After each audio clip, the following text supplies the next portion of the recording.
نبی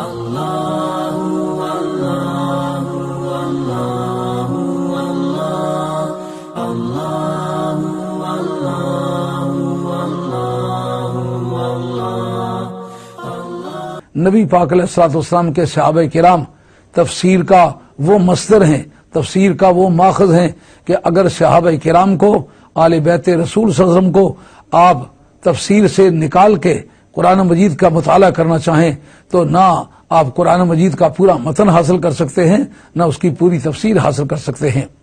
اس کا نام ہے تفسیر بالماسور، جیسا کہ حضرت ابوبکر صدیق رضی اللہ عنہ کہتے ہیں، سرکار نے سورہ نصر پڑھی، اذا جاء نصر اللہ والفتح ورأیت الناس يدخلون فی دین اللہ افواجا فسبح بحمد ربک واستغفر انہ کان توابا۔ علامہ بدر الدین زرکشی، جن کا سن وفات 795 ہے، وہ اس مقام پر لکھتے ہیں کہ حضرت صدیق اکبر یہ سورت سننے کے بعد رونے لگے۔ حاضرین بڑے حیران ہوئے اور پوچھنے لگے کہ اے امت مسلمہ کے سرتاج، ہم آپ سے یہ پوچھنا چاہیں گے، اس میں تو ایک بشارت مل رہی ہے کہ جس وقت فتح و نصرت آ جائے اور لوگ دھڑا دھڑ اسلام میں داخل ہوں تو اس وقت آپ اپنے رب کی تسبیح کہیے، اس میں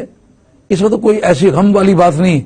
ان کا تم جانتے نہیں ہو، اس میں نبی پاک علیہ الصلوۃ والسلام کے وصال مبارک کے قریب ہونے کی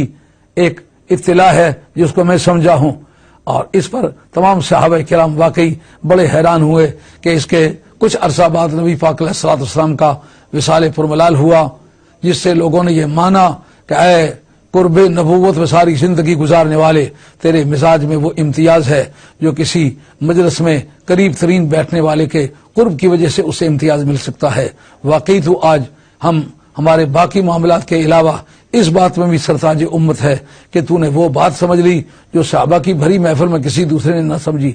اس معنی کر میں سمجھتا ہوں کہ صحابہ کرام کی تفسیر کو اولیت حاصل ہے۔ اشرقت نفسی بنور من فؤادی